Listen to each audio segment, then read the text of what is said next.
So the second part of the holiday sales have finally arrived, and with it comes half off vehicles over in the Gaijin store. But if you missed out on the previous one, I'm sorry to say you did miss out on a pretty damn good deal, because half off premium time, that should have been the bare minimum you should have been spending your pretty Gaijin shekels on. Because regardless of what we're using, of what we're playing in terms of premium vehicles, premium time is always going to be the absolute best. But fear not, Gaijin does like to bring out 30%, half off, etc. around this time every time. Around the spring sales and even during the summer sales, they like to give such big discounts. Although I think you still will be getting the best possible deal during the winter holidays. And what's not to love, right? You buy premium, you wait until the next sale the following year, and you renew it. But with that being said, let's talk about my personal picks that I would recommend to you, either as a new player or an experienced one. And thankfully, all but one of these vehicles are going to stay in the player's store. But don't be upset, Gaijin has a very good habit of bringing back these vehicles as part of a GE purchase. Now, I wouldn't really recommend them as said GE purchases because you lose a lot, right? You lose the premium time, the golden eagles, and all the other bells and whistles that comes with it, which I really wouldn't recommend you pick them up by themselves, but really to each their own. And to add, if by any chance you don't agree with the picks that I have, let everyone know down in the comment section below what you would recommend towards the newer player. I do also understand that I won't be featuring many top tier premium vehicles because in truth, I would rather not upsell those because right now top tier is kind of a mess for when it comes to premiums.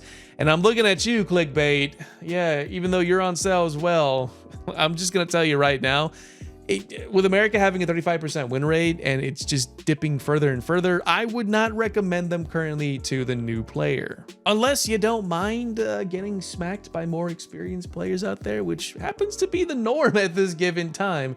So you've been warned, I guess. But again, if you do disagree with this, feel free to throw in your own recommendation and even tag other creators. There's other ones out there that have played certain vehicles way better than I probably ever could at this point. And chances are they might even see this and throw in their own 2 cents. So with that being said, before we dive into today's topic, that is, which vehicles would I recommend to you during the sale, a quick word from today's sponsor. And yes, there's even a discount to that as well. Let's roll that. As someone who is always on the move, even more so when it comes to the major updates, I find myself having very little time trying to focus on getting myself a proper meal. And that's where today's sponsor comes in, Factor. And yes, I am fully aware this is an empty box because I did go through my entire order that I made recently. Yeah, I'm not kidding. It was a big update. So if you're still on the grind for, say, the current event happening right now, you can have some chef-prepared meals ready on the table within 2 minutes. No kidding, all you have to do is just plop it in the microwave, drop it in for a couple of minutes, and you're pretty much ready to go. And seeing that War Thunder at times can be a very stressful game, you can actually eat stress-free with these delicious Factor meals. They're ready to eat, they're always fresh, and they're never frozen. And to make it even better, they're dietitian approved. And when I work full-time as a content creator, trust me, I've been picking up a little bit of weight. You can choose from a weekly menu of up to 35 options, including some of the popular ones like the Calorie Smarts, Ketos, Protein Plus. I usually go Protein Plus. In fact, this one right here is the chorizo and black bean queso fundido. It's all protein and it was delicious. And you can get up to 60 add-ons every week, like breakfast, lunch, snacks, beverages to help you stay fueled and keep on grinding, even more so in the stressful environment that is War Thunder. That sucks. Oh well. And I wasn't kidding when I said Factor meals eliminate the hassle of preparing, cooking, and more importantly, even cleaning up. Simply heat it up and you can enjoy the good stuff. I know I did because this chicken Alfredo one I'm enjoying, oof, I only had a few of those, but man, those were delicious. So if you're interested in Factor, all you have to do is go down below in the description and you get 50% off your first order. And more importantly, you get free shipping. I mean, what's not to love with that? And you know what? Now that we're kind of done here, this is actually my last one and I'm gonna go ahead and cook that up. And yes, I do have one more order coming in before the holidays. Oh, and we can't forget to add this part as well. Guys, I do have a 3% discount link. Now, unfortunately, it's not going to add an extra 3% to the already big sale, but it does support me as a content creator, meaning that I still see 3% of the sale that's currently happening. I don't know if it's the full amount or the discounted amount. I'm pretty sure it's the discounted. So if you want to support me, it's such an easy way to go about it. At the end of the day, I get a paycheck, which means I get to keep the dream going. So cool. Link down below in the description. Now let's start off with our very first one, the Americans. And here's an awkward jump cut just to keep things a bit organized.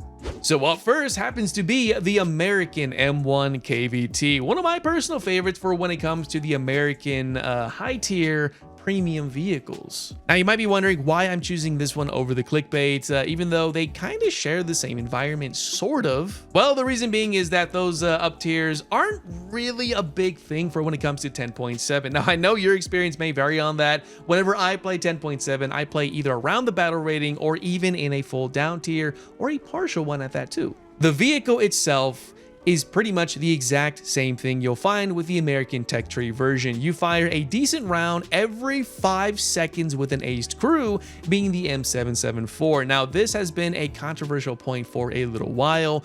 It hasn't gotten a buff too recently, unfortunately, and many argue that this vehicle should instead get M833, to which I do agree with you on that. Although M774 can work out pretty well in your favor, and it does a pretty good job popping those T80s around this BR, while at the same time being an incredibly responsive vehicle that is quick to get to early game places, essentially playing almost like a light tank. But do keep in mind, your armor does not mean much. 3BM42, DM33, and even in the 105 category will likely go through the face of that turret without too much issue.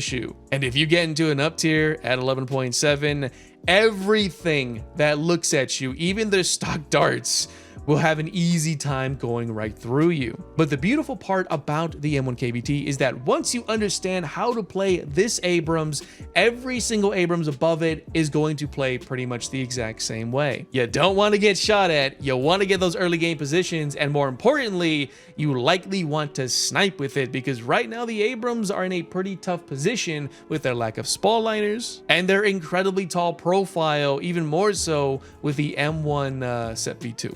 But for the good price of 32.5 Gaijin coin, that's not bad at all. But I guess we should talk about our next pick. And up next, we have a fairly unique one, the German Term 3, a vehicle that sits at battle rating 8.3 and has some pretty nifty features, while at the same time being essentially a glass cannon. Now, it does come with not only some pretty good firepower for the battle rating. I wouldn't say it's the absolute best, but given the capabilities this thing has, it definitely is more than enough for what you'll need around this BR. You have APTS, you have Heat FS, you have a 30mm coaxial cannon that can go through the sides of some vehicles and through the rear of most. Although the only downside about this cannon is that you're pretty limited for when it comes to the 30mm itself. It does break barrels pretty well, but you don't have too much ammunition to really spam it out. Oh, and it is a glass cannon after all, which means the moment you get shot at, and I'm gonna go ahead and switch over to the hanger here. Look at all that ammunition. It's all stowed in one part of the vehicle, and any experienced player out there, even in the lower BRs who happen to have been up tiered against you, all they have to do is just shoot you right here on the right side. It kills both your crew members, or if they want to make things a little bit more exciting, they can shoot you in the left side of the turret, and there's a very high probability this ammunition is going to go off, so do keep that in mind. But for the whopping price of 25 Gaijin coin, I would highly recommend this one, because 8.3 is such a comfortable environment to still get that high tier experience or top tier experience while sitting in a relatively low BR that still somewhat fights World War II. But let me know if you guys picked this one up. I'm very curious. Now, off to our next pick. Now, if you're someone who is familiar with this channel, be it the streams or even the videos, you would know by now that I'm not a huge fan of British vehicles in War Thunder. They're just too slow. Their firepower may seem to be up to par with everything else around it, but for some reason, I don't know what it is, man. It might be a conspiracy or something. British darts just do not like to pop, say, T80s and whatnot. Now, they do their job, don't get me wrong, but I always feel like the post-pen effect of, you know, British darts just, they don't do too well for some reason. But when it comes to the Challenger DS, now this is one particular vehicle I can recommend to you because, again, battle rating 10.7 is a very comfortable environment to fight in. You have good firepower when it does work. You have decent mobility for said BR on this one at least, and you have a pretty decent profile for when it comes to being in a hold down position. The turret face, although may not be the absolute best around even this BR, you're still going to be able to dish out and take some bit of firepower. But when it comes to my own views on the vehicle itself, when it comes to the actual gameplay, this thing holds its own incredibly well. Again, the firepower is good. The mobility does come as a selling point to this, oddly enough. But what really sets it apart, I think, are the optics. They are absolutely wonderful on this thing, which makes it a great urban fighter, as you kind of see in the clip itself, and even more so as a vehicle to snipe with. Although I would recommend even to the newer player to snipe with this thing. Understand map positioning, proper positioning that is. Get your happy butt over there as quickly as you can and catch the enemy at a distance, because that lower front plate is gigantic on this thing, and it has been known to be the biggest weak point of this vehicle, aside from the lack of mobility, I guess. Well, at least not really with this one. And for the going rate of 32.5 Gaijin coin, yeah, I'd say if you're on that British grind, it is definitely worth it. Plus, they also have a very good lineup, as you can see right here. It does consist of the Warrior, the Challenger 3, the Vickers Mark 7, which is another favorite of mine, the TTD, which doesn't belong at 10.3, I think, but it kind of is what it is. The brand new Super Hind, which I actually like this thing, oddly enough. The cannon's really cool about it. And of course, a Jaguar. But with all that being said, let's talk about our very next pick, a vehicle that is going to be leaving the marketplace very soon. But yes, the ZTC 96AP is going to be leaving us once the sale ends, although Gaijin will likely bring this back as part of either a limited time GE purchase or maybe even a permanent one, kind of like how they did it with the Z19E. But if you're someone who enjoys the T72 life while kind of having a bit of a performance buff, you'll definitely like this one. You have what is essentially the same speed as you would find with the T72s, except you have better firepower, which for some reason the round this thing fires, which happens to be the 1985 APFS DS, it's a weird name, I know, it does do very well against, say, Mango. For some reason, it flies a bit better, and it does have a bit better post-pen effect compared to said round, in my opinion. And to top it off, you have some pretty good sights. A Generation 2, I believe it's a 2 or a 3, I'll have to double check that, thermal sight, which is way better than what you'll find around this BR for premiums. And you do have a soft kill active protection system, which is only really good against missiles like the Attackers, maybe some hot missiles, etc. And it has been known to save my butt on occasion, because at 10.3 you will run into missile vehicles. But of course, when I said it's kind of like a T72, I was not kidding. This thing has a crap reverse speed of just under 6 kilometers an hour, which means shooting and scooting is not going to be very ideal. And that lower front plate is absolutely gigantic, although for some reason, and I've noticed this, some players like to shoot a little too low in that area, which allows it to just bypass the entirety of the ammunition, although at times it will break your autoloader. But on the bright side, at battle rating 10.3, this is one of the more, I would say, better purchases, and you pay sort of the exact same price as you'll find with the other 10.7s, which is 32.5 Gaijin coin. But still, although I haven't done a revisit of this thing in a hot minute, it is still one of my go-tos for 10.3, which is quite comfortable right now for the Chinese. And last, but most certainly not least, a vehicle that I would not recommend to the newer player. This is going to be to the more experienced ones. Unless you do want to pick this up, I would say hold off on playing this thing for the very near future. I would say give it about 2 or 3 weeks once the sale ends, and wait for things to kind of stabilize before you jump into this and join in on the top tier chaos, which it is right now, I promise. But when it comes to the actual vehicle itself, this is essentially just a very souped up Leopard 2A4. Now, when I say it's a souped up one, I'm not kidding. The armor on it, which does seem mostly formidable in the turret, is not going to withstand against the top rounds you'll find up here, such as M829A2, Svinets from the Russians. Hell, even against M322 and M338, is it, for the Israeli lineups? Or anything else for that matter. And if you get shot in the hull, you can kiss that armor goodbye, because everything, even the lower stock rounds you'll find at top tier, are going to go through that upper front plate without very much issue. And while wearing that camo netting, I promise you, every single player who sees that around this battle rating is going to know right away that that's a premium, which means it's going to be very simple to destroy.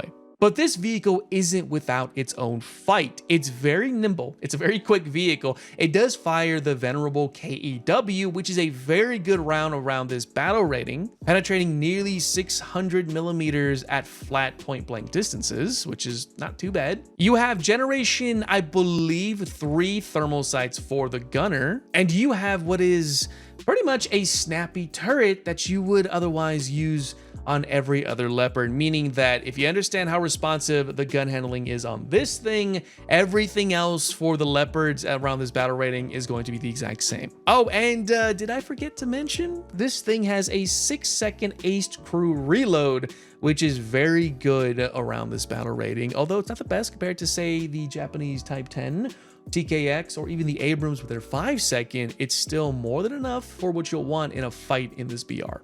Besides, this thing looks so cool. I mean, just look at it. I don't know what it is. It's a slat armor or something. I absolutely love the look of this thing, and it's one of my favorites, which is why it's in this lineup. And for the price it's currently going right now, I would say it might be worth looking into. Because come on, 35 Gaijin coin, it's not a bad deal.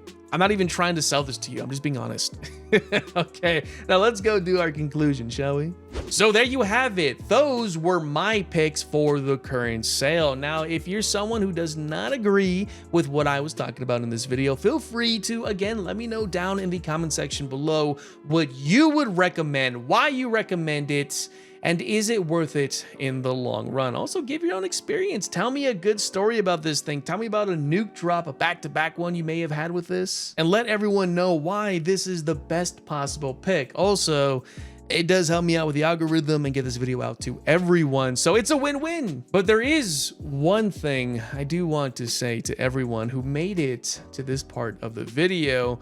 If you're a newer player, you should not be looking into any of these premium vehicles. I say look into something low, like an M1, or not M1, I'm sorry, a King Tiger, maybe one of the Panzer IVs, a Sherman or something, because top tier and high tier is a completely different ball game. You're going to be playing very differently compared to your APCBC, angling your armor and whatnot. A lot of that knowledge you do not want to use at top tier, because darts love it when you angle against them, which means those sprocket shots are going to be an absolute pain in the butt. Now, don't get me wrong, bounces do exist up here as well, although a lot of what you learn down there is not really going to be taken into good effect up here. Although one critical area I would say, yes, does work is map positioning, map knowledge. You would be amazed how even in the lower battle ratings, most of that knowledge will work very much up here as well. Although do keep in mind, CAS aircraft do exist. Helicopters are going to kick your butt quite a bit as well. And more importantly, you're going to be facing against players like myself who take very good pride in wiping out those new premium players who have no idea what they're doing. You might understand where the term paid actor came in from. But that's it, ladies and gentlemen. That's all I got for you for when it comes to my personal picks. Again, let me know what you guys think. And don't forget to use my 3% discount. And thank you to Factor for sponsoring this video. You guys are awesome. I do have another order on the way soon because it's not good. I'm not kidding. I'm not just trying to sell it to you guys. I'm being genuine. It is delicious. And for what they offer at a good price, yeah, I would recommend it if you're in the States. And I think Europe too. Pretty sure there too. We'll see. But yeah, that's all I got for you guys. Thank you so much for taking the time to watch this. I look forward to seeing your comments, letting me know what you guys think. And don't forget, we're just about nearing that 100K. Probably won't get it before the year's out, but you know what? I'm gunning for it. So With all that being said, I will see you not only in the next video or even the streams, but most certainly in the upper BRs of War Thunder, where you might just find me. I'll see you next time.